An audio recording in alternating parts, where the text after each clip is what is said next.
तो हेडिंग देते हैं species.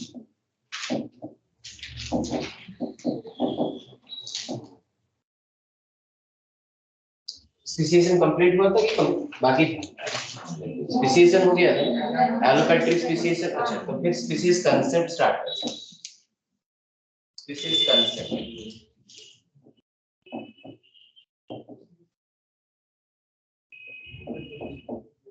there are three different type of species concept. Number one,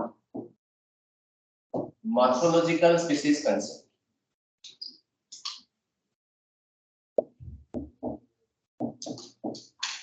Morphological species concept.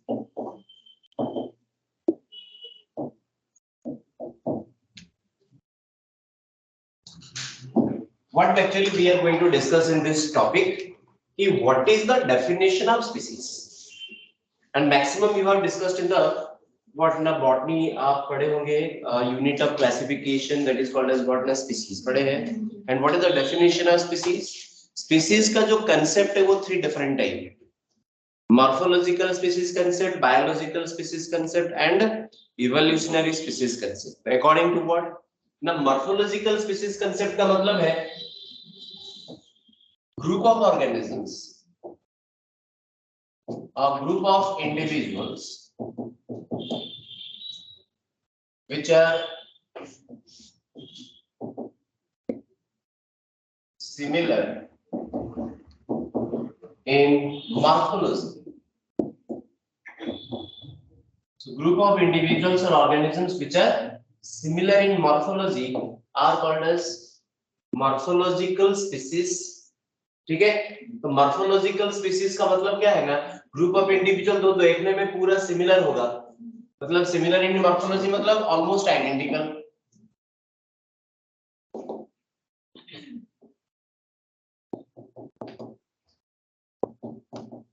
तो almost अगर identical होगा तो क्या बोलेंगे उसको हम लोग ना मॉर्फोलॉजिकल स्पीसीज कंसेप्ट। ये रिजेक्टेड है।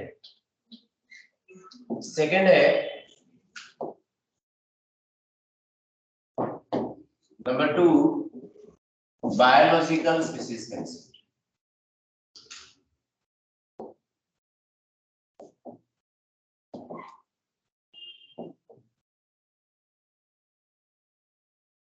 Biological species concept.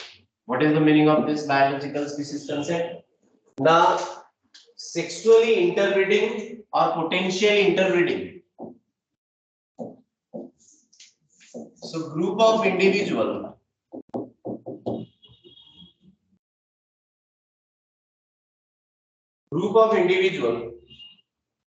which are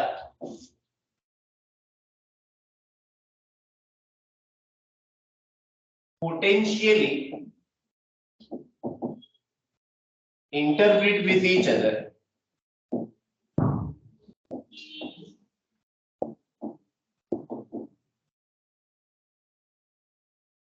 is called as biological species। तो बायोलॉजिकल स्पीसीज हम किसको बोलेंगे ना, जो इंडिविजुअल आपस में सेक्सुअली इंटरब्रीड करते हैं उनको क्या बोलेंगे ना, बायोलॉजिकल स्पीसीज। ये उसके मॉर्फोलॉजिकल स्पीसीज कांसेप्ट के रेस्पेक्ट में ये थोड़ा सा ज्यादा इंप्रूव्ड है, राइट? बट ये भी रिजेक्ट हो गया। क्यों? जब इवोल्यूशन का कांसेप्ट धीरे धीरे सामने आया कि भाई इवोल्यूशन के हिसाब से स्पीसीज हम किसको बोलेंगे, स्पीसीज ए, स्पीसीज बी, स्पीसीज सी, क्या सबका लीनिएज सेम होगा या लीनिएज डिफरेंट होगा? What is the meaning of lineage? I have told you, lineage का मतलब है पाथ ऑफ इवोल्यूशन। जिस रूट से, जिस पाथ से किसी का इवोल्यूशन हुआ है उसको क्या बोलेंगे ना, लीनिएज। अगर लीनिएज सेम होगा तो they are mostly looks to be similar and interbreed with each other, then it will be called as what na, species। तो इसीलिए बायोलॉजिकल स्पीसीज कंसेप्ट में एक्चुअली कंट्रोवर्सी क्या हुआ ना, कंट्रोवर्सी हुआ यहाँ पे एक चीज में, एंड दैट इज व्हाट ना, sibling species.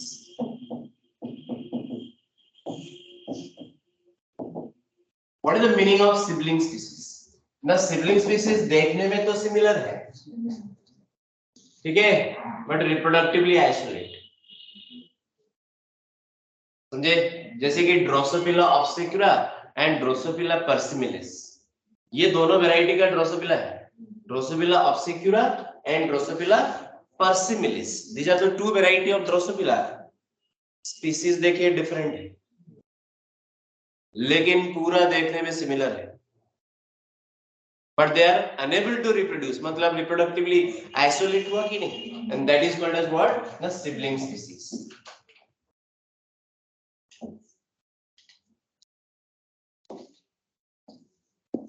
Morphologically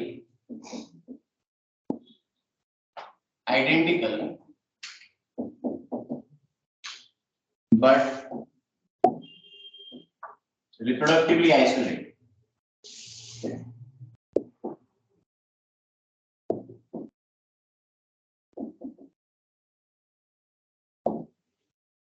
Is called as sibling species, जैसे कि हम एग्जांपल दे रहे थे, Drosophila,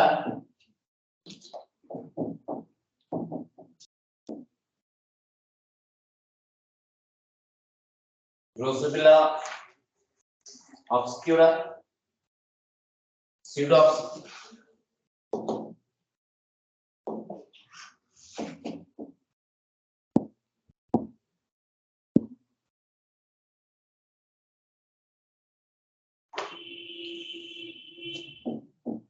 and drosophila persimmons.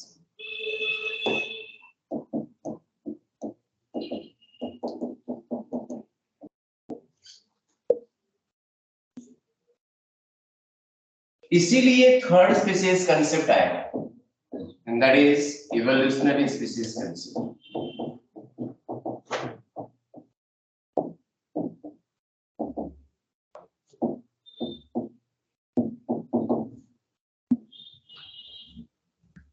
Evolutionary species concept का definition क्या है? The evolutionary species is a lineage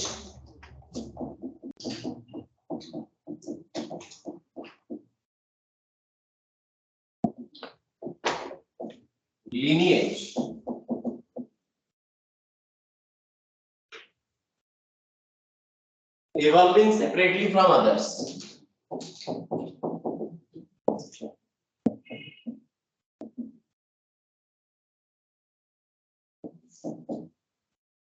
Evolving separately from others and with its own unitary evolutionary role.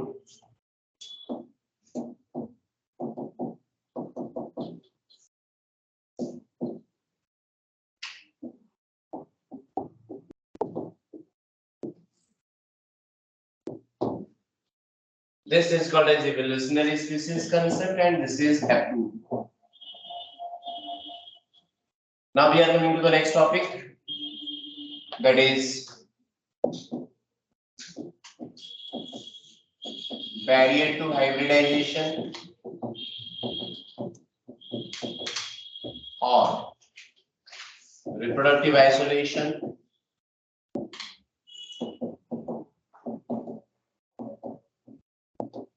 or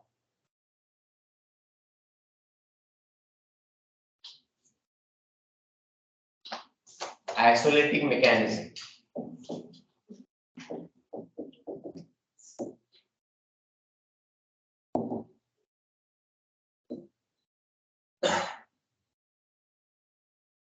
देखिए बहुत ही सिंपल कंसेप्ट है. This is supposed to be species A and this is supposed to be species B. अगर इन दोनों के बीच में अगर reproduction हो जाता है, then we will have the hybrid.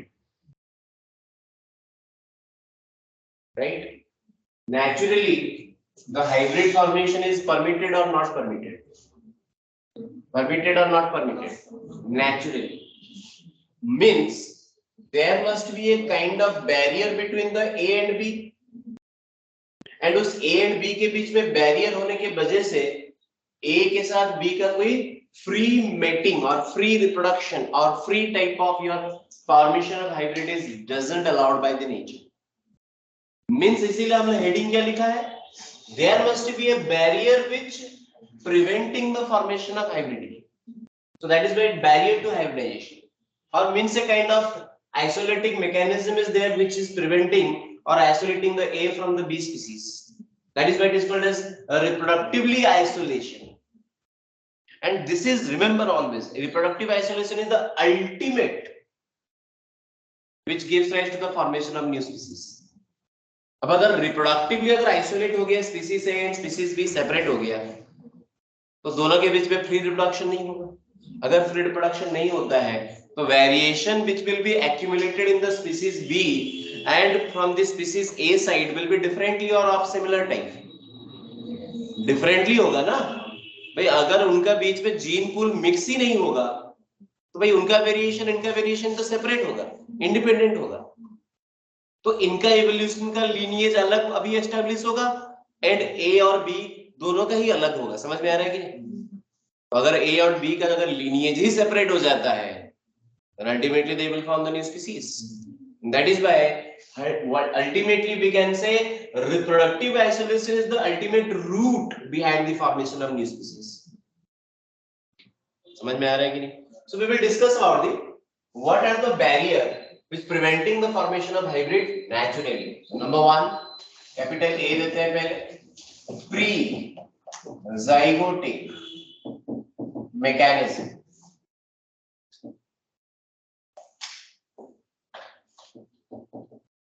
Pre-zygotic mechanism. Pre-zygotic mechanism में होता क्या है? It actually prevent mating or prevent formation of zygote.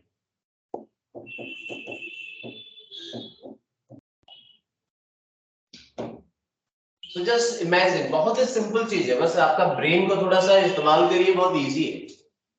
What we are going to discuss pre-zygotic mechanism में क्या डिस्कशन करेंगे ना, those mechanism or those isolating mechanism or those barrier which preventing the mating between A species B species, or if the mating is occurring then that will preventing the formation of zygote. तो ये A category के अंदर pre-zygotic के अंदर हम लोग देखेंगे कि either mating को प्रिवेंट कर रहा है या तो hybridization और zygote formation को प्रिवेंट कर रहा है. तो number 1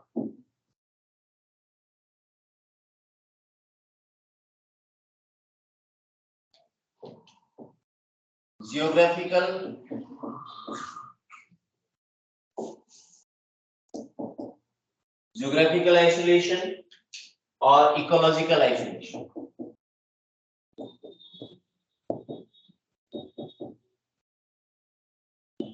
Geographical isolation or ecological isolation, यहाँ पे मतलब क्या है? Now what is the barrier between the two different species here? Now geographical barrier means physically they are present in the different habitat. समझ में आ रहा है कि नहीं?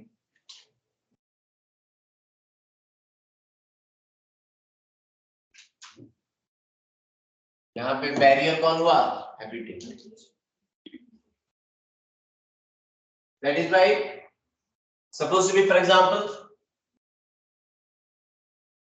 the fish in fresh water unable to mix with the fish present in the sea water. समझे कि नहीं? दोनों ही तो फिश है, लेकिन दोनों के बीच में free mixing free production possible क्यों नहीं है? Because their habitat is different और सेम डिफरेंट. सो यहाँ पे हैबिटेट का हो गया बैरियर. नंबर 2 टेम्पोरल और सीजनल बैरियर और आइसोलेशन, जो भी लिखे कोई दिक्कत नहीं. तो यहाँ पे बैरियर क्या है? What is the barrier here? ना टाइमिंग का बैरियर है, सीजनल बैरियर है. सीजनल बैरियर का मतलब क्या है ना? We can say different organism have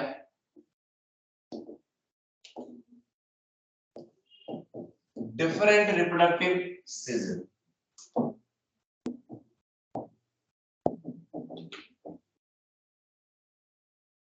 so यहाँ पे टाइमिंग का बैरियर हो गया।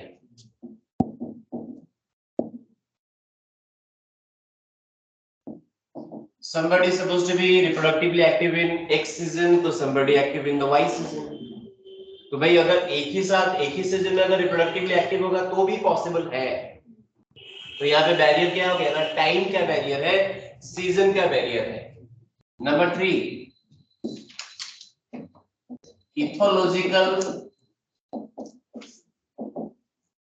or we can say that is behavioral barrier।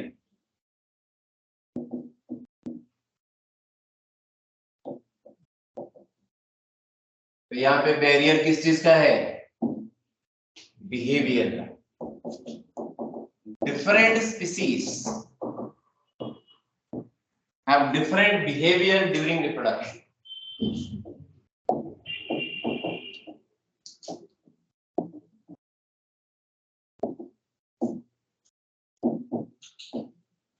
For example, we can say scorpion के केस में एक टिपिकल डांस होता है, कॉल्ड एज स्कॉर्पियन डांस।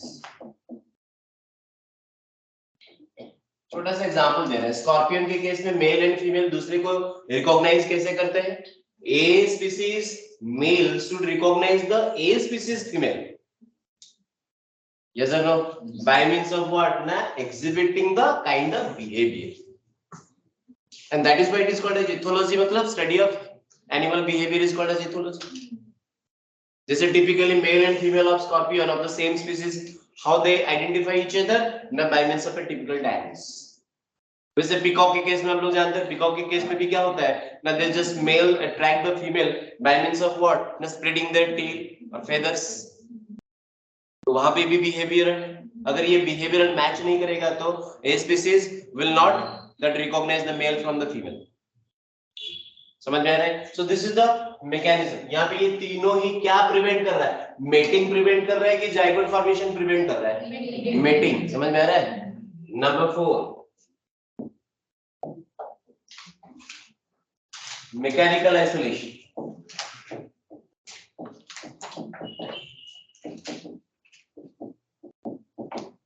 और मैकेनिकल बैरियर।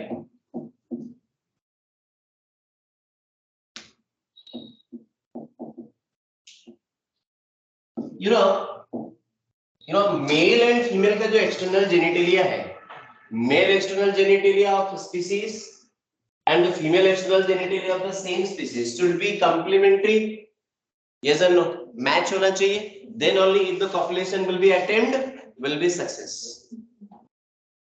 तो यहाँ पे किस चीज का मिसमैचिंग है, किस चीज का बैरियर है? Mechanically the male external and female external genitalia are mismatched।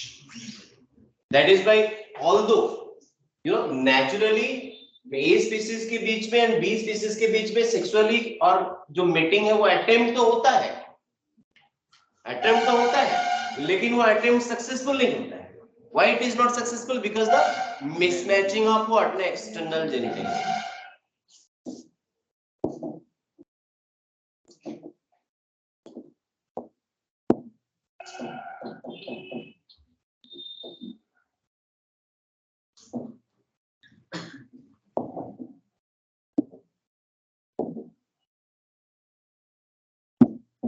Mail and female of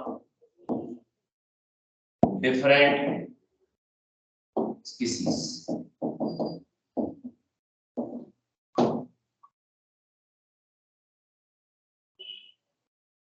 number 5 हो गया gametic isolation.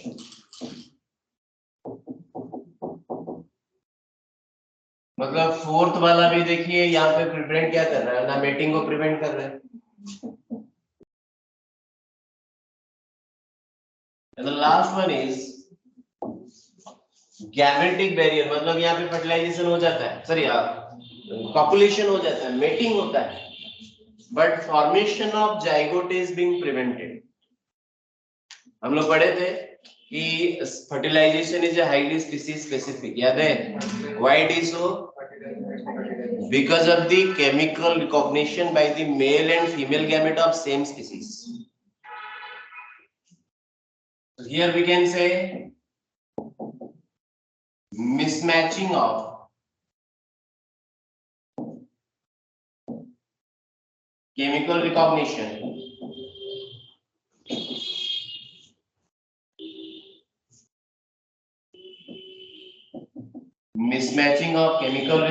of male and female gamete. This is why although the copulation is attempted but the fertilization doesn't occur. तो ये जो first था capital A के under आ गया and that is what ना pre zygotic mechanism. Clear है? अभी आते हैं post zygotic mechanism. Complete.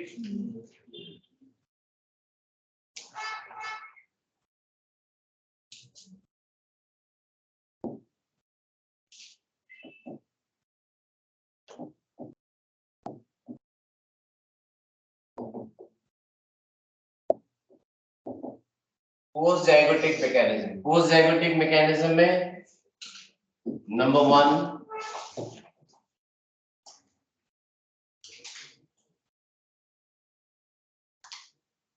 hybrid inviability.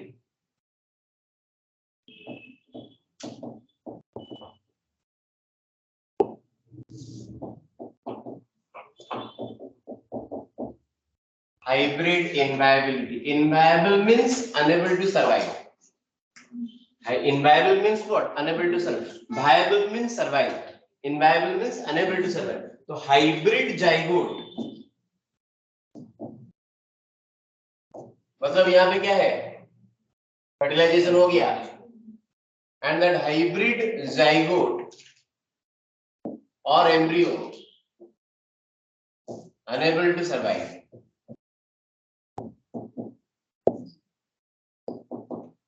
यहाँ पे हाइब्रिड एम्ब्रियो और हाइब्रिड जाइगोट विल डाई. ठीक है. Number 2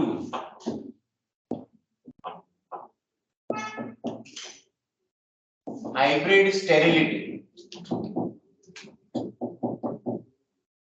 hybrid sterility. Hybrid sterility में क्या होगा ना? Hybrid will survive but sexually sterile.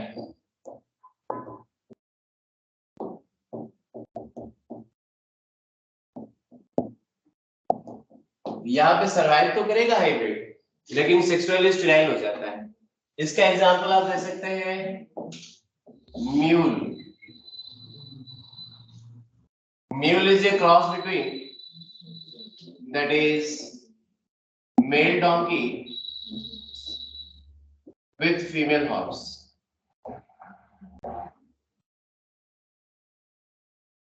And Hini, it is the male horse with female donkey.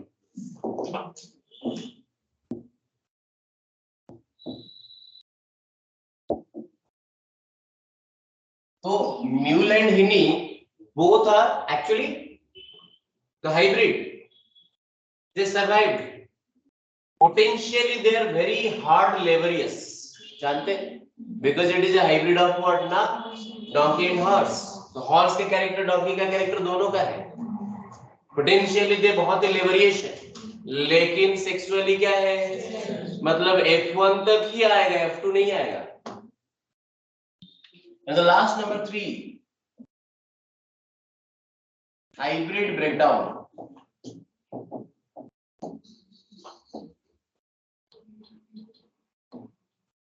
Hybrid breakdown, the offsprings of hybrid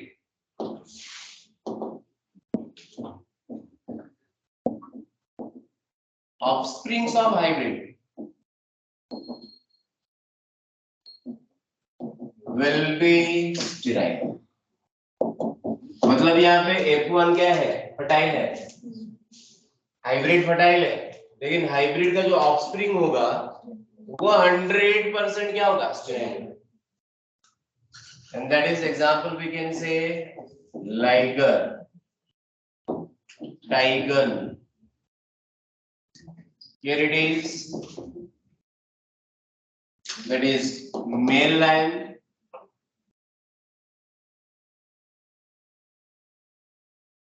crossed with female tiger.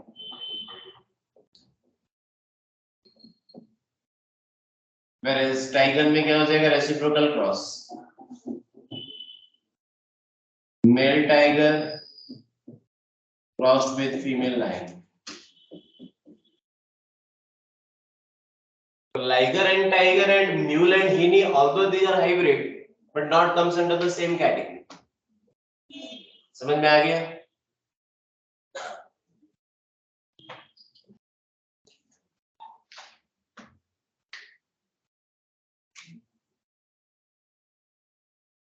Complete. अभी जो हम लोग discussion करेंगे उसको लिखना नहीं है अभी. I will send the note. You can write now. Just try to understand.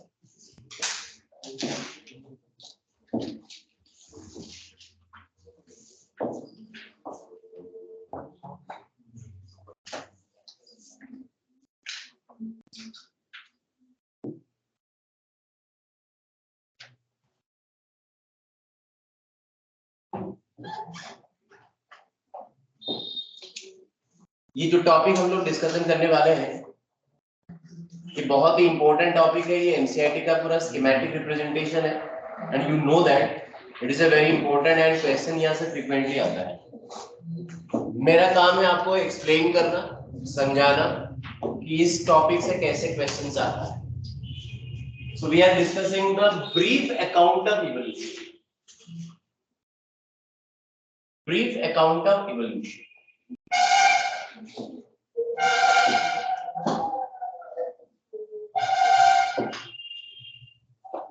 So we will discuss the brief account of evolution first about the plant, then we'll go for the animal. First we are coming to the brief account of evolution of plant. पहले तो समझ लीजिए ये जो schematic representation है ये किसको study कैसे करना है.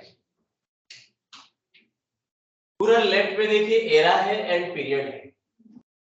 एरा हम लोग पढ़े थे जियोलॉजिकल टाइम स्केल में. Proterozoic, Palaeozoic, Mesozoic, Cenozoic. Proterozoic हम यहाँ पे शो नहीं किए हैं क्योंकि वहां पे प्लांट का ओरिजिन बहुत ही नेग्लिजिबल था, ऑलमोस्ट एब्सेंट. हम लोग स्टार्ट कहां से कर रहे हैं, पैलियोजोइक से. जो फर्स्ट प्लांट के एंसेस्टर थे that is actually chlorophyte ancestors. What is the meaning of chlorophyte ancestor?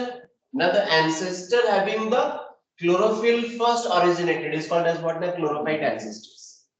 अब देख सकते हैं क्लोरोफाइट एंसेस्टर से डाइवर्सिफिकेशन होके दो चीज बनता है. एक है ट्रैकियोफाइट एंसेस्टर्स, दूसरा आ जाता है पूरा कहा तक देखिए Carboniferous period of what, the Palaeozoic era. मतलब यहाँ पे देखिए आपको समझना है कैसे कि क्लोरोफाइट एंसेस्टर का एक और लिनिएज बना. मतलब यहाँ पे देखिए लिनिएज डाइवर्ट हो गया, ब्रेकडाउन हो गया. One comes to the tracheophyte, another will be, देखिए ये पैरेलली चल रहा है. इसका जो लाइन आपको देखो पूरा नैरो है. नैरो मतलब बहुत ही लेस इवोल्यूशन, बहुत ही लेस डाइवर्सिफिकेशन. तो ये डाइवर्सिफिकेशन बिना हुए, नो डाइवर्सिफिकेशन, ऐसे चलते कार्बोनिफेरस पीरियड में देखिए इसका डाइवर्सिफिकेशन स्टार्ट हुआ. क्वेश्चन यही है कि diversification of bryophytes start from Carboniferous. मतलब bryophyte and tracheophyte having the same origin and what is what ना, क्लोरोफाइट. क्लियर है? अब ये ब्रायोफाइट देखिए, ब्रायोफाइट का डाइवर्सिफिकेशन कार्बोनिफेरस से स्टार्ट हुआ एंड दैट कंटिन्यू. आप देख सकते हैं देखिए सेम पैरेलली चल रहा है या और कहीं पे ज्यादा डाइवर्सिफाइड हुआ है, सेम पैसेज में चल रहा है कि नहीं. तो ये आपको क्या इंडिकेट कर रहा है कि विदाउट मैक्सिमम डाइवर्सिफिकेशन और बिना डाइवर्सिफाइड हुए जैसे ही कार्बोनिफेरस से था अभी भी वैसे ही है. एंड जो quaternary period of Cenozoic era तक आया है मतलब वो प्रेजेंट है अभी भी लिविंग कंडीशन में इन द मॉडर्न एनवायरनमेंट. जो बीच में अटक गया है मतलब वो एक्सटिंक्ट हो गया. लेकिन आप देख सकते हैं ये ब्रायोफाइट एकदम लास्ट तक आया है. मतलब ब्रायोफाइट अभी भी है, आप लोग जानते हैं अभी है, बट उसका क्या डाइवर्सिफिकेशन एंजियोस्पर्म की तरह है? नहीं। क्लियर है? Now next we are coming to what ना ट्रैकियोफाइट। ट्रैकियोफाइट का भी देखिए डाइवर्सिफाइड हो गया, lineage break हो गया. One comes to linear like a plant and another is called as what ना Zosterophyllum. क्वेश्चंस आता है जोस्टेरोफाइलम का ओरिजिन कहां से हुआ? सिलुरियन से. दिख रहा है डाइवर्सिफिकेशन स्टार्ट इन व्हाट ना सिलुरियन. सिलुरियन में स्टार्ट हुआ, डिवोनियन में और ज्यादा डाइवर्सिफाइड हुआ, कार्बोनिफेरस में और ज्यादा डाइवर्सिफाइड हुआ एंड कार्बोनिफेरस में ये डाइवर्सिफाइड होके दो अलग अलग फॉर्म में कन्वर्ट हुआ, आर्बोरेसेंट लाइकोपोड एंड हर्बासियस लाइकोपोड. तो आर्बोरेसेंट लाइकोपोड का डाइवर्सिफिकेशन धीरे धीरे कम होने लगा, कम होते होते होते पूरा जीरो हो गया, मतलब एक्सटिंक्ट हो गया in between the end of the Permian period के एंड में देखो ये एक्सटिंक्ट हो जाता है. कौन? आर्बोरेसेंट लाइकोपोड. लेकिन ये जो हर्बासियस लाइकोपोड है ये एक्सटिंक्ट नहीं होता है, कंटिन्यू करता है. जो कंटिन्यू कर रहा है मतलब वो हैबिटेट के साथ, मतलब एनवायरनमेंट के साथ एडजस्ट कर गया. जो बेटर अडाप्ट किया मतलब वो डाइवर्सिफाइड हुआ, जो लेस अडाप्ट किया धीरे धीरे कम होते होते एक्सटिंक्ट हो गया. यही तो मेन आइडिया है, समझना है कि इवोल्यूशन कैसे हुआ है, क्यों हुआ है, what are the factors. Now this herbaceous lycopods will continue and till persist today. समझ में आया कि नहीं? बाकी राइनिया लाइक ऑफ प्लांट में आते हैं. Rhynia type of plant gives rise to a completely change into what ना सिलोफाइटा. यहां पे देखो लीनिएज ब्रेक नहीं हुआ, ये कंप्लीट चेंज हो गया. Rhynia type of plant completely change into what ना Psilophyta. And Psilophyton in the end of the Silurian period, end of the Silurian period में ये सिलोफाइटन क्या हुआ ना डाइवर्सिफाइड होकर डिफरेंट फॉर्म में कन्वर्ट हुआ.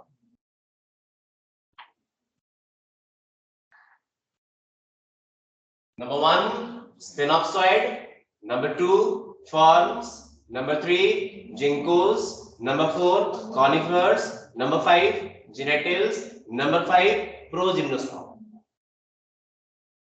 अब मैं ऑलरेडी आपको ट्रिक्स बता चुका हूं कि अगर वो वाइड हो रहा है तो डाइवर्सिफाइड हो रहा है, अगर वो नैरो हो रहा है तो धीरे धीरे कम हो रहा है उसका डाइवर्सिफिकेशन, अगर टर्मिनेट हो गया मतलब वो एक्सटिंक्ट हो गया, अगर वो पूरा क्वार्टरनरी पीरियड तक रीच करता है मतलब टुडे दे आर एग्जिस्टिंग.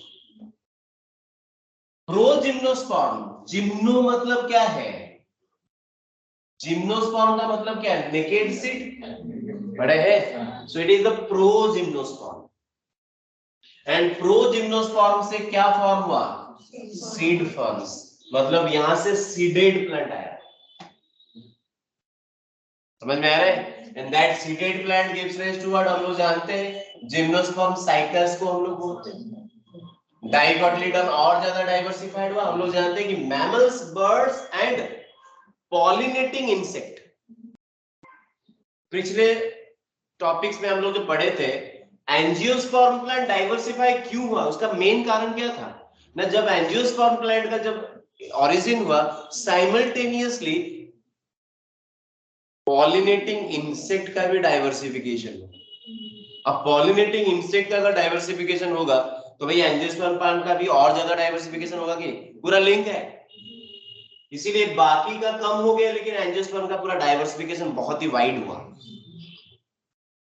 समझ में आ रहा है कि नहीं? तो ये उसका कांसेप्ट है. एंड सीड फॉर्म से क्वेश्चंस कंपलसरी है, सीड फॉर्म से क्वेश्चंस कंपलसरी रहता है. इसीलिए आप लोगों को ध्यान देना है कहां से कौन ओरिजिन हुआ है. जैसे कि सीड फॉर्म से cycad and dicotyledons form from the progymnosperm of Psilophyta. दिया है ना एनसीईआरटी में ये डायग्राम, बहुत इंपॉर्टेंट है ना. मैं आपको एक्सप्लेन करता हूं, जो भी हम लोग एक्सप्लेन किए मैंने उसको ट्राई किया है थोड़ा सा उसको लैंग्वेज फॉर्म में कन्वर्ट करने के लिए. For example chlorophyte ancestors are the aquatic green algae gives rise to the all green land plant. हम लोग देखें that is bryophytes and tracheophytes. Bryophytes diverge from the chlorophyte ancestor in the carboniferous period. देखिए हम लोग Zosterophyllum is a vascular land plant diverged from tracheophytes. देखिएगा आपका पूरा सामने ही रखा हुआ है एनसीईआरटी में, उसको देखिएगा कि Justerophilum is a vascular land plant diverse from Tracheophytes in the Silurian period and is dominant in what? Silurian and Devonian. है कि नहीं? डोमिनेंस हुआ है. Next, lycopod, both arborescent and herbaceous, are the tracheophyte originated from what? Justerophilum से lycopod originate हुआ कि नहीं? Lycopods are the oldest living vascular plant. Arborescent lycopods were dominant during which period? देखिए तो पर्मियन में है कि नहीं? Arborescent lycopod का डोमिनेंसी कब हुआ था? पर्मियन पीरियड में. एंड एक्सटिंक्ट कब हुआ? देखिए तो and of the Palaeozoic era में एक्सटिंक्ट हो गया कि नहीं Arborescent lycopod? दिख रहा है आपको? जो डायग्राम दिया है उसी को बेस करके हम लोग यहाँ पे एक्सप्लेनेशन लिखे एंड यहाँ से इसी टाइप का ही क्वेश्चन आएगा. आप बोलेंगे ये छोटा सा डायग्राम है, कौन देखता है, इसके पास कुछ देखने लायक है ही नहीं, नॉन इंटरेस्ट बिल्कुल है नहीं इसमें. लेकिन इंटरेस्टिंग ना होते हुए सबसे ज्यादा क्वेश्चन इसी दो डायग्राम से आता है. Page number that is what 138 and page number 139. जो दो डायग्राम है ना, बहुत ही important diagram. Now Rhynia like a plant gives rise to the Psilophyton. Rhynia got extinct. देखिए तो राइनिया कब एक्सटिंक्ट हुआ था? राइनिया एक्सटिंक्ट कब हुआ था? राइनिया कब एक्सटिंक्ट हुआ था? Just at the beginning of the Silurian. That because the Rhynia completely changed into what? Silophyton. मिल रहा है? Silophyton is a extinct vascular land plant. Why the Silophyton extinct? क्योंकि Silophyton से देखिए सारे के सारे बने हैं, तो इसीलिए जो Silophyton अभी एग्जिस्ट नहीं कर रहा है. They have been completely changed into other forms. So Silophyton is a extinct vascular plant at Devonian period and is a part of the group of which the modern fern, seed plant, Gymnosperm, Angiosperm evolved. And Angiosperms are the dominating land plant in the recent era. समझ में आ गया है? So we are coming to the next. The origin and evolution of animals. Just like the plant, we have also the origin and evolution of animals. We have. क्या हुआ?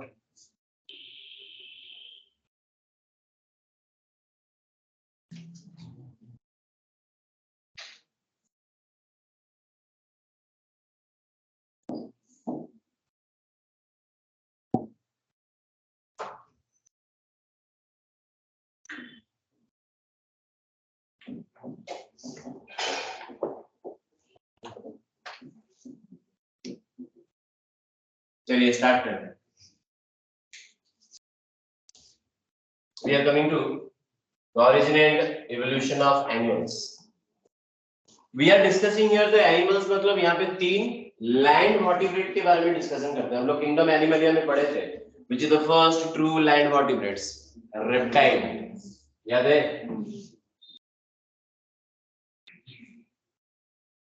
So reptile, birds and mammals. These are the three true land vertebrates. And we are discussing about these three only. Amphibians को छोड़ रहे, reptile, birds and mammals. कैसे आप लोगों को समझ में आ जाएगा कि lineage कैसे ब्रेक हो रहा है. देखो lineage कैसे ब्रेक होके अलग अलग फॉर्म एनिमल्स का कैसे डेवलपमेंट हुआ है वो देखना पड़ेगा. First we are coming to reptile, birds and mammals. तीनों का सेम origin है and that is what? Early reptile. And we know that कि भाई reptile से birds भी बना है, reptile से mammals भी बना है. Yes or no? So all these are come from the same, that is early reptile, which extinct approximately 350 million years ago. Extinct होने से पहले early reptile से क्या बना है? देखिए sauropsid and lineage break होके क्या बना है? Synapsid. तो मतलब sauropsid का जो lineage है वो अलग चलेगा and synapsid का जो lineage है वो अलग चलेगा. तो मतलब देखिए दोनों के बीच में सेपरेशन हो गया. सेपरेशन हुआ तो इवोल्यूशन होगा. Now comes to sauropsid. Sauropsid almost we can say yeah, that is 275 million years ago. क्योंकि ये 250 है, ये 300 है, मतलब almost यहीं पे होगा. That is what ना, that is what ना 275 या 280 ऐसे ही होगा. 280 million years ago और 275 million years ago exactly मैं बता नहीं पा रहा हूँ. sauropsid का फिर से देखिए lineage break हुआ. लीनिएज ब्रेक होके हम लोग पढ़े थे, याद करिए. स्टैसिस जेनेसिस मतलब क्या था? Without breakage of lineage the formation or the evolution of animals.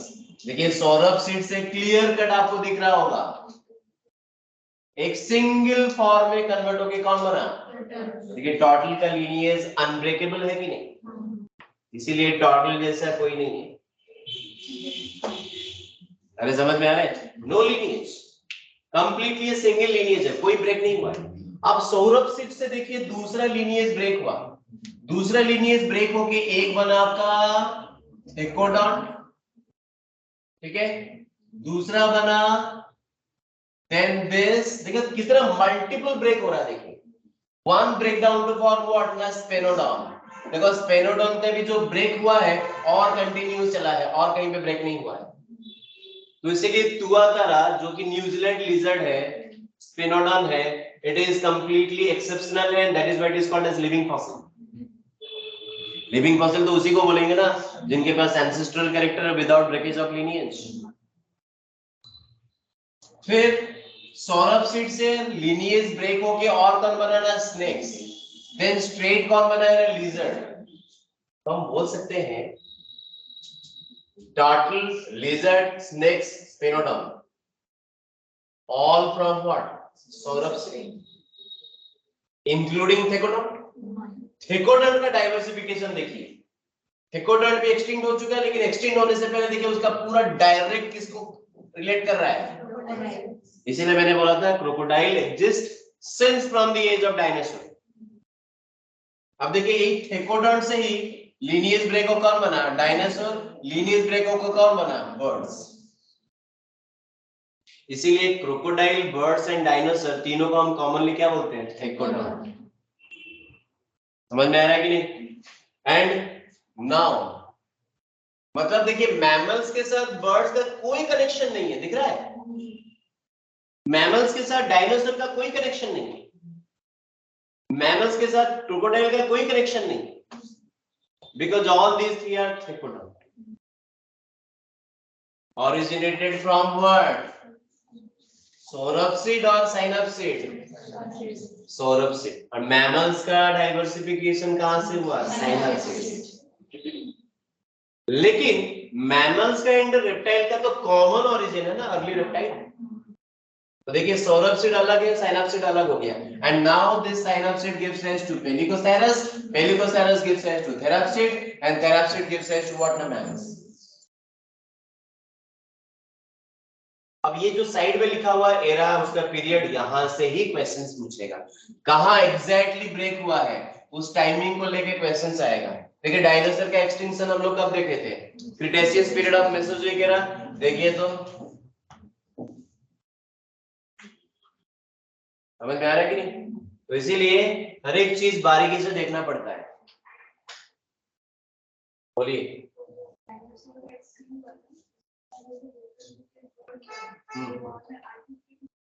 हाँ बिल्कुल, वही तो आर्कियोप्टेरिक्स है, यहीं पे तो आर्कियोप्टेरिक्स है। ये जो डाइवर्स हुआ डायनासोर से, रेप्टाइल से बर्ड्स बनना स्टार्ट हुआ, यही तो आर्कियोप्टेरिक्स है, और यही आर्कियोप्टेरिक्स डायनासोर के साथ एक्सटिंक्ट हो गया यहाँ पे। That is in the same Cretaceous period of Mesozoic era because of the continental drift and because of what? The meteoroid collision. समझ में आ गया? So evolution of the invertebrates मैं थोड़ा सा explain कर देता हूँ। Invertebrate evolved around 500 million years ago. Jawless species that is Agnatha evolved around 350 million years ago. ये सब याद रखना है बच्चों, ध्यान रखिए। इनवर्टिब्रेट का इवोल्यूशन हुआ था 500 million years ago. Agnatha jawless species मतलब cyclostomes 350 million years ago. Some jaw fish, देखो कितना इंटरेस्टिंग कहानी है। Some of the jaw fish having what the strong and stout fins, उनका स्ट्रॉन्ग, तो फिश क्या हुआ ना, उस फिन्स के वजह से, स्ट्रॉन्ग फिन के वजह से वो वाटर से बाहर आ गया। वाटर से बाहर आ गया मतलब लैंड में, लैंड में आ गया मतलब उसके पास एम्फीबियंस कैरेक्टर आ गया, and again back to the water. बाहर भी निकला एंड अंदर आ गया, बाहर निकल गया मतलब उसका वहां से लिनिएज किससे स्टार्ट हो गया? मतलब वहीं से एम्फीबियन स्टार्ट हो गया and some of the amphibians come back into the water.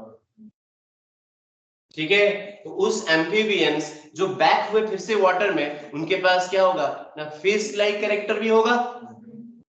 These evolved around 350 million years ago called as what, the coelacanth। पढ़े थे हम लोग, इसीलिए तो coelacanth को हम लोग बोलते हैं connecting link between the fishes and amphibians, because coelacanth is the lobed fin fish which get into the land and again back to the water, and this is the oldest living fish.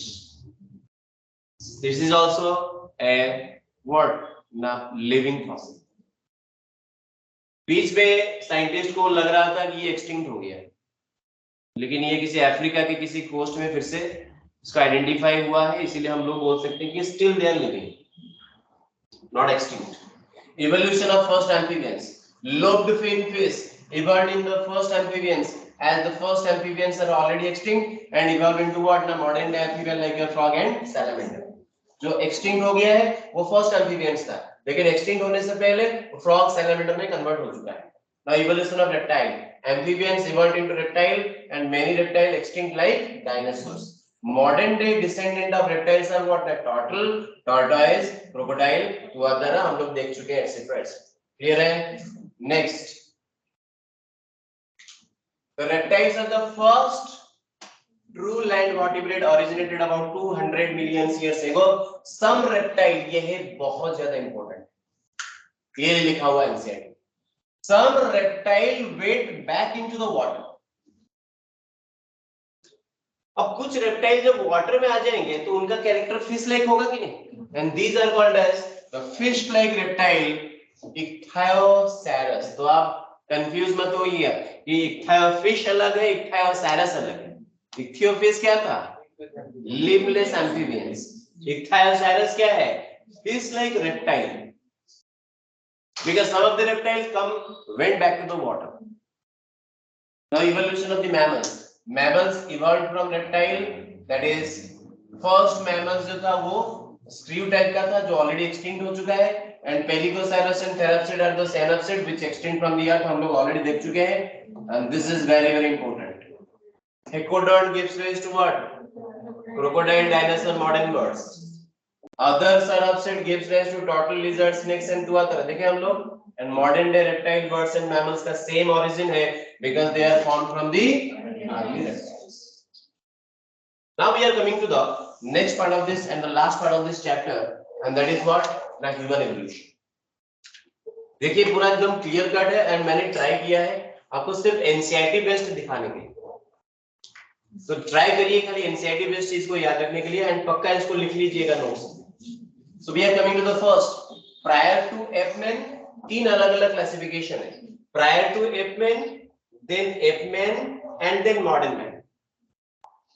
First आते हैं prior to एपमैन। तो prior to एपमैन में first आते हैं Dryopithecus और प्रोकंसल। Dryopithecus और प्रोकंसल, वैसे याद रखिए जिसका क्रेनियल कैपेसिटी दिया है एनसीईआरटी में 100% याद रखना।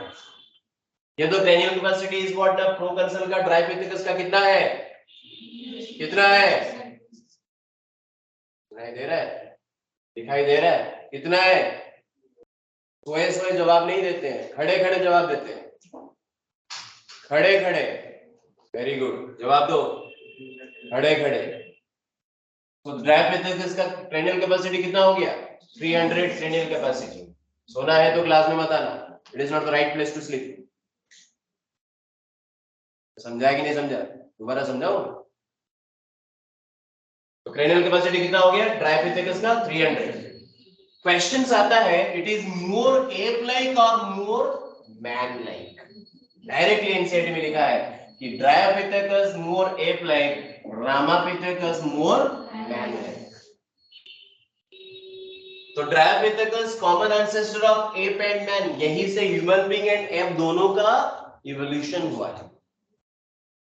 तो ह्यूमन का अलग लिनिएज हो गया, एप का अलग लिनिएज हो गया, लेकिन कॉमन क्या है ना, दैट इज ड्रायोपिथेकस। आर्बोरियल मतलब ट्री ड्वेलर, नकल वॉकर, ऐसे ऐसे चलना, इसको क्या बोलते हैं, नकल walker. Hairy body like gorilla and chimpanzee, found in what? Africa and Europe. Direct ancestor of modern day apes. And क्या खाते थे ये लोग? Soft fruits and leaves. देखिए खाने के हैबिट के साथ साथ टीथ का भी मॉडिफिकेशन हुआ है, जॉ का भी डाइवर्सिफिकेशन हुआ है, हर चीज। अब अगर ज्यादा फोर्स देंगे माउथ के ऊपर, चबाने में आप अगर ज्यादा एनर्जी देंगे तो ब्रेन का डेवलपमेंट कम होगा। Why the human cranial capacity is so highly developed? Because we have acquainted with the soft food. जब से हम लोग फायर का डिस्कवरी किए, जब से फायर को हम लोग यूज किए as a material for the your what ना टू बर्न द मीट, धीरे धीरे फूड सॉफ्ट होने लगा। फूड को सॉफ्ट खाएंगे तो ज्यादा एनर्जी कंज्यूम नहीं होगा, कम होगा। एंड ज्यादा एनर्जी कहाँ पे यूज होगा? ना ब्रेन डेवलपमेंट। हर चीज लिंक है, बस आप अपना ब्रेन को हर तार को जोड़िए, समझे ना? कितने दिन के बाद आपका यहाँ पे प्रकट हुआ?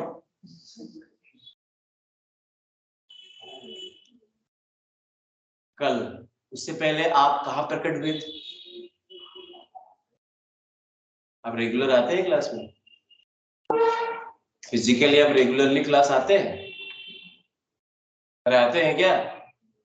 कहाँ प्रकट होता था वही मैं पूछ रहा हूँ।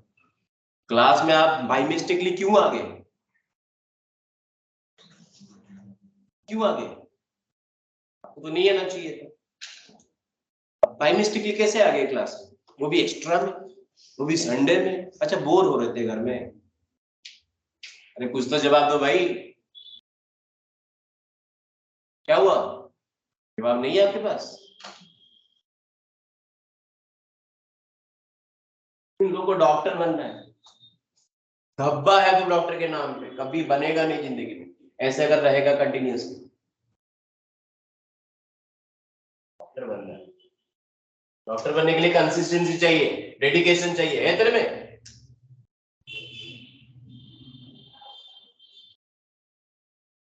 तो कम्स टू द रैमापिथेकस, देखिए रैमापिथेकस में थोड़ा सा डेवलप हुआ 350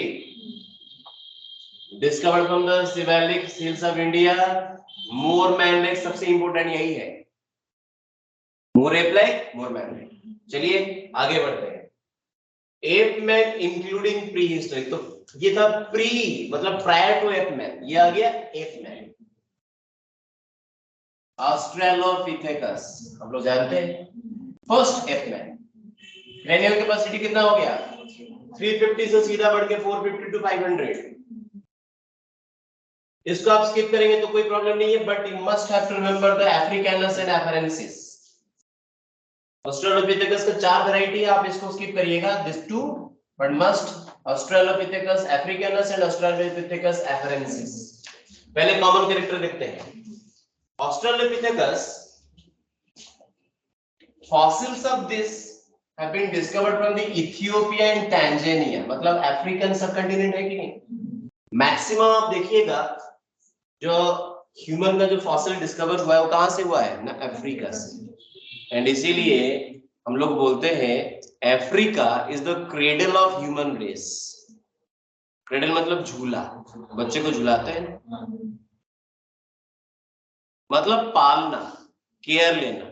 तो अफ्रीका ने ही ह्यूमन को केयर लिया था, पाल मतलब उसको लालन पालन किया था। Cradle, act as a cradle for the evolution of human. छोटा छोटा question. Probably not taller than 4 feet, but walked upright, मतलब ये क्या है? आप सोचेंगे bipedal locomotion is a discovery of human being, no. Bipedal locomotion human का discovery नहीं। बाइपेडल लोकोमोशन स्टार्ट हुआ है एपमैन से पहले से। और ये क्यों हुआ है ना? जब तक वो ट्री के पास थे, एर्बोरियल थे, जब तक एर्बोरियल थे उनको 2 पैर से चलने की जरूरत नहीं पड़ रहा था। जैसे ही ट्री में कंपटीशन स्टार्ट हो गया, खाना कम हो गया, तो उनको धीरे धीरे ट्री से नीचे आना पड़ा। नीचे आएंगे तो दौड़ना पड़ेगा क्योंकि प्रेडेटर उनके पीछे भागेंगे। तो which is more convenient, with the 2 leg और with the 4 leg? To bipedal. और बाइपेडल से फायदा क्या होगा ना? देखने में इजी होगा। बहुत ही एकदम सिस्टमेटिक तरीके से इवोल्यूशन हुआ है ह्यूमन में। तो bipedal locomotion is not the discovery of human being, it is the discovery of what? Like apes. So first bipedal man is what? Na Australopithecus, lived in the East African grassland, hunted with stone but essentially ate what? Na fruits. ये NCERT का line है, ध्यान रखिएगा, पूरा line NCERT का है, कुछ कुछ मैंने ऐड किया है बस।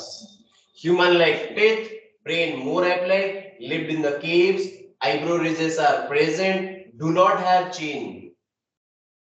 ये chin absent था।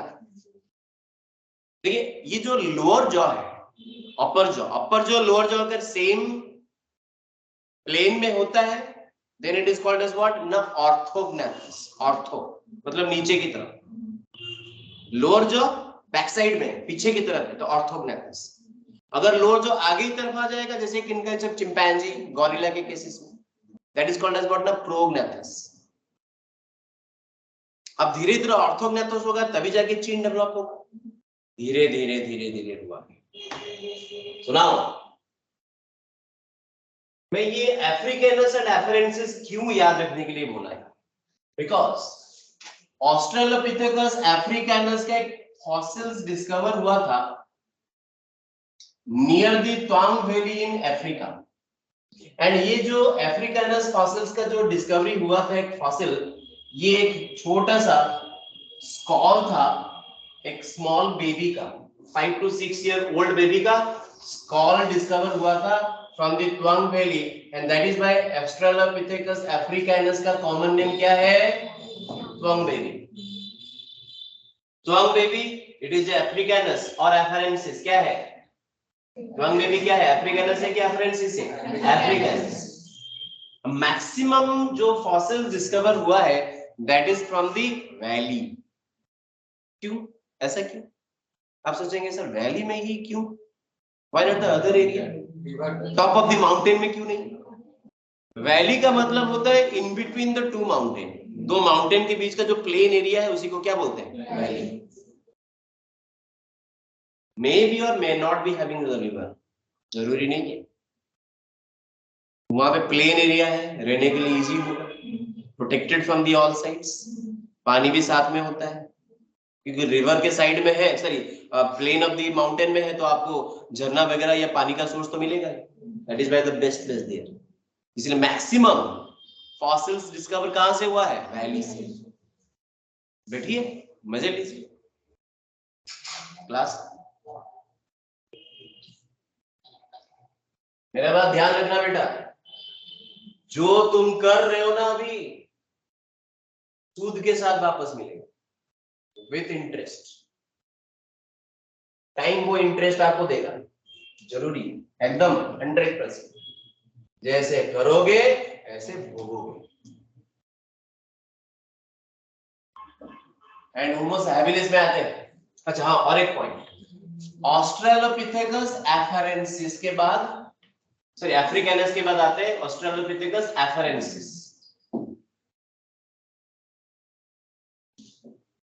ऑस्ट्रेलोपिथेकस एफरेंसिस, ऑस्ट्रेलोपिथेकस एफरेंसिस का कॉमन नेम क्या है ना? लूसी। जैसे ये था त्वांग बेबी, ये क्या है? लूसी। ठीक है, and it is a missing link between the app and man. तो इसीलिए मैंने आपको बोला था सिर्फ अफ्रीकानस एंड एफरेंसिस याद रखने के। So these are the two variety of Australopithecus. Next we are coming to the Homo habilis. देखिए बच्चों, यहां से क्या स्टार्ट हो गया?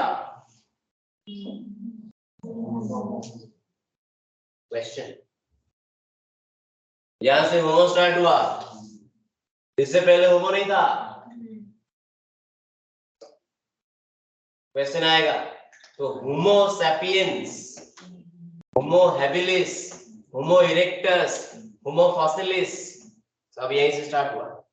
First is Homo habilis, skillful man, first tool maker man, handy man, able man, not tracker man, first hominid fossils man.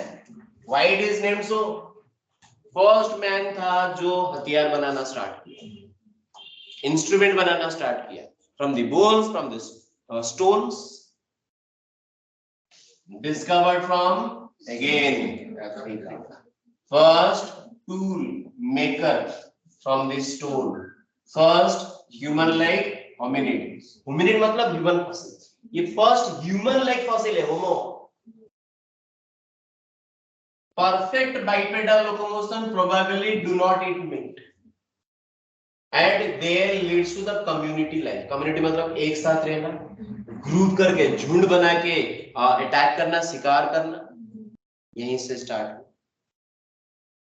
तो lead community life in caves and greatly care for the मतलब parental care भी start हुआ कहां से? Homo habilis. Cranial capacity देखिए तो इससे पहले कितना था? 450 to 500। देखिए क्रेनियल कैपेसिटी इंक्रीज कर रहा है, धीरे धीरे इंटेलिजेंस भी बढ़ रहा है, धीरे धीरे कॉम्प्लेक्सिटी की तरफ हम लोग जा रहे हैं। Now after the homo habilis we are coming to what? The homo erectus. Why it is erectus? Because this is the first which is stand erect, सीधा स्टार्ट हुआ। एंड इसके साथ लिंक क्या है? Vertebral curves in locomotion chapter याद है? Cervical, thoracic, lumbar and pelvic, आपको याद है ना? Primary curve and secondary curve, यही उसके साथ लिंक है। जब तक ये कर्व नहीं बनेगा हम लोग सीधा खड़े कैसे होंगे? तो यहीं से स्टार्ट हुआ। होमो erectus 900 cranial capacity, erect man, discovered in the central Java, Indonesia island है वो। Use fire for first time for what? Hunting, defense and for what? ना cooking। Worked upright, straight चलना स्टार्ट हुआ। Protruded है कि receded है? मतलब protruded जो है कि मतलब ये क्या होगा? प्रोग्नेथस होगा कि ऑर्थोग्नेथस होगा? प्रोग्नेथस है ये। प्रोट्रूडेड होगा तो प्रोग्नेथस, रिसीडेड होगा तो ऑर्थोग्नेथस। क्योंकि मूवमेंट किसका होता है? लोअर जगह कि अपर जगह? लोअर जगह। So upright walk, face was protruded forward, small chin, eyebrow thick, large jaw, flat nose, skull is broad with rounded back। अब देखिए होमो इरेक्टस का जो फॉसिल्स है वो अलग अलग जगह पे डिस्कवर हुआ है। जैसे कि फर्स्ट है जावा एपमैन, डिस्कवर्ड फ्रॉम व्हाट? ना island of central Java island of Indonesia. Indonesia कहाँ है आप लोगों को पता है? सेकंड है packing man, packing man discover कहाँ पे हुआ है? ना पेकिंग गोल्डन ऑफ बेजिंग मतलब चाइना में डिस्कवर हुआ।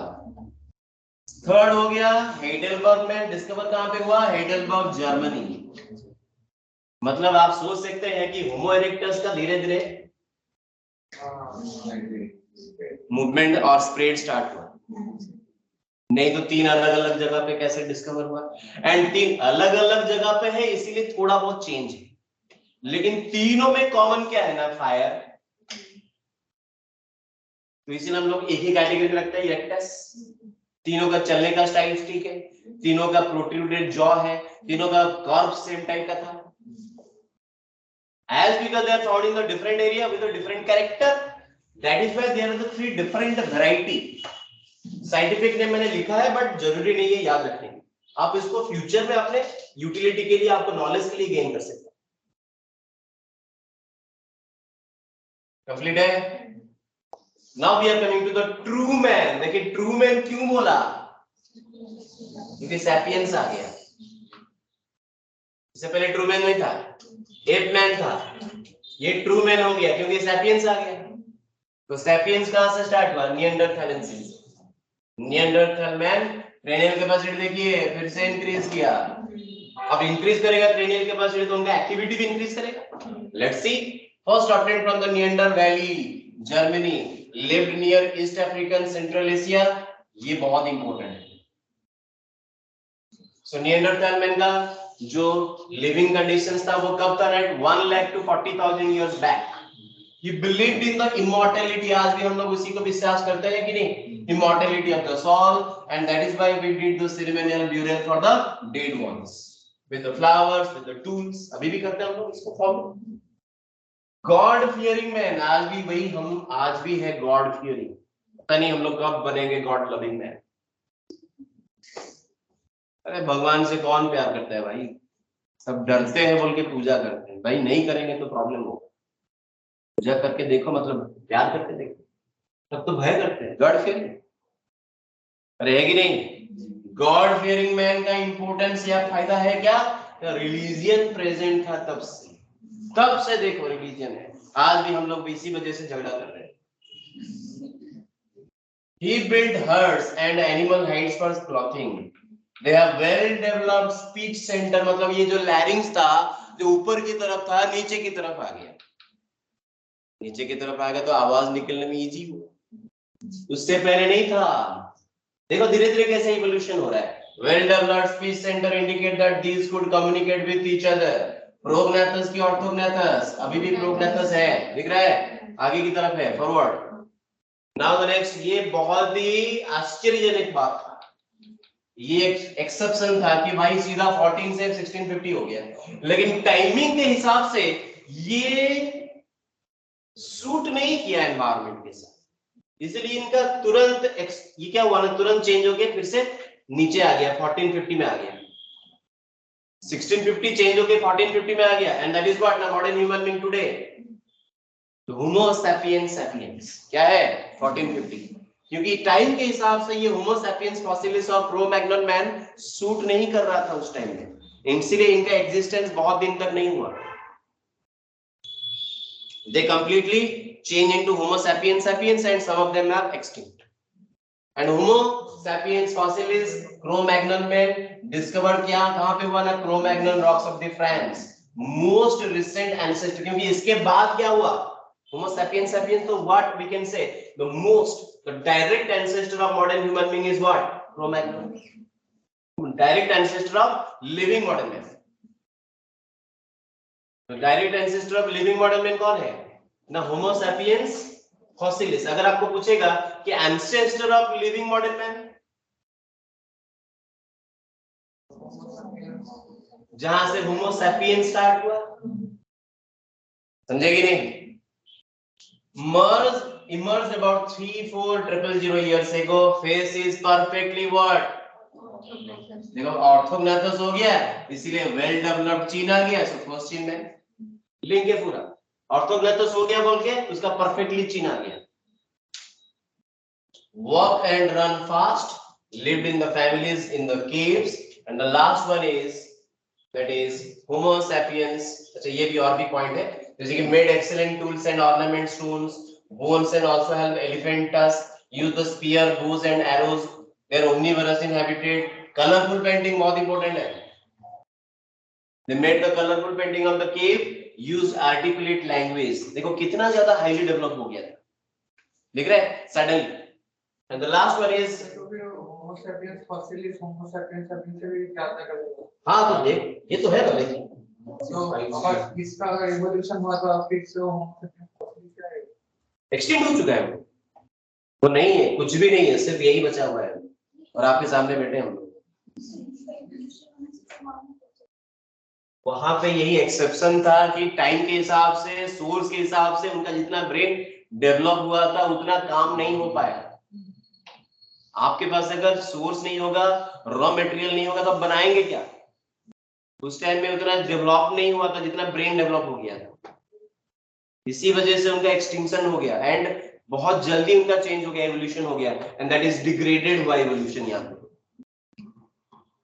ठीक है, बट आप इसको कंसीडर मत करिएगा। आपको अगर पूछा जाएगा कि increasing cranial capacity is the basis of human evolution, तो ट्रू होगा, एक्सेप्शन को कंसीडर नहीं करना। तो living modern man that is Homo sapiens sapiens, wise man, चालाक आदमी। क्वेश्चन आता है ये वाला point, appeared around 25,000 years ago, start spreading all over the world about how many years ago? 10,000। during ice age के टाइम में, बहुत important, ice age कब हुआ था? 75,000 to 10,000 के बीच में ice age हुआ था, एंड इसी ice age के टाइम में ह्यूमन बीइंग खुद को एडजस्ट करना सीख गया। उतना खतरनाक ice age में भी खुद को बचा लिया वो, नहीं तो ह्यूमन एक्सटिंक्ट हो जाता। So during ice age between 75,000 to 10,000 years ago, modern Homo sapiens arose. Questions आता है, modern Homo sapiens कब हुआ? Ice age में 75,000 to 10,000 years ago. Prehistoric cave आप लोग जानते हैं, ये जो क्वेश्चन से ये गारंटेड आता है। Bhimbetka rock shelter in region Madhya Pradesh, इसका एग्जांपल है, इसका एविडेंस है। हम लोग पढ़े रहते भी, poor flexure in the vertebral column clearly developed। Agriculture, जब तक देखिए एग्रीकल्चर नहीं आता तब तक वो एक जगह से दूसरे जगह को ऐसे ही मूव कर रहे थे to search of the food. जैसे एग्रीकल्चर आ गया, सेटलमेंट आ गया। सेटलमेंट आएगा तो हम जहां पे रहेंगे उस एरिया को अच्छा बनाएंगे, कल्चरल इवोल्यूशन स्टार्ट हुआ। हर चीज लिंक है, देखिए clearly. Agriculture came around 10,000 years ago and human settlement starts। Human settlement start हुआ तो कल्चरल इवोल्यूशन भी उसको फॉलो किया। समझे कि नहीं? तो what is the difference, similarity between the modern app and modern man? Similarity, modern app and modern man में सिमिलैरिटी है, दोनों का लिनिएज अलग है, लेकिन ये एविडेंस आपको समझाता है कि we have the same origin. And what is that evidence? Both having the tail absent, both having the banding pattern of third chromosome and sixth chromosome is identical। Nail दोनों में प्रेजेंट है, दोनों में mammary gland present है, one pair. दोनों का जो human, दोनों का जो डीएनए है that is almost 97.5% DNA is similar to that of your chimpanzee and human being. Haemoglobin अगर दोनों का कंपेयर किया जाए, ह्यूमन एंड चिंपैंजी का कितना परसेंटेज सिमिलर है? 99%। Both having the number of teeth is same, both having the vision is what, the three dimensional or stereoscopic vision। similarity दिख रहा है आपको? now the dissimilarity or differences, modern man and modern ape में क्या difference है? modern man क्या है? arboreal, हम लोग क्या है? terrestrial। ये herbivorous है, हम लोग क्या है? omnivorous। this is cranium is flat, how much cranial capacity? 300 to 500 cc का full form क्या है? Cubic centimetre, not cranial capacity. Cranial capacity का यूनिट है सीसी, क्यूबिक सेंटीमीटर। एंड हम लोग का क्या है ना, 14 to 1450। फोरहेड क्या है ना, लो है, बेंट है नीचे की तरफ। हम लोग का क्या है ना, रेज्ड है, हाईली एंड रेज्ड। आईब्रो क्या है? हेवी है, हम लोग का थीन है। फेस क्या है? प्रोग्नेथस, हम लोग का क्या है? ऑर्थोग्नेथस। चीन एब्सेंट, हम लोग का क्या है? प्रेजेंट। टीथ क्या है? यू शेप, हम लोग का क्या है ना, सी शेप, है कि नहीं? Jaw protruded, jaw receded. अभी बात कर रहे थे, प्रोट्रूडेड बोल के प्रोग्नेथस, रिसीडेड बोल के orthognathous. Body hair long and dense, लेकिन हम लोग का बॉडी हेयर क्या है? लेस डेंस है, शॉर्ट है। Articulated pitch is absent and articulated speech is present. Four limbs हम लोग का क्या है? हम लोग का हाथ छोटा है, पैर बड़ा है, लेकिन उल्टा है यहाँ पे। Fore limbs longer than hind limbs. Human में क्या है? Fore limbs shorter than hind limbs. Femur is curved, हम लोग का फेमर क्या है? स्ट्रेट है। Quadrupedal locomotion we have what ना, बाइपेडल लोकोमोशन। बैकबोन जो है वो क्या है ना, कर्व, इसलिए बेंड होते हैं वो, है कि नहीं? ऐसे बेंड होके चलते हैं, लेकिन हम लोग का क्या है ना, बाइपेडल, स्ट्रेट।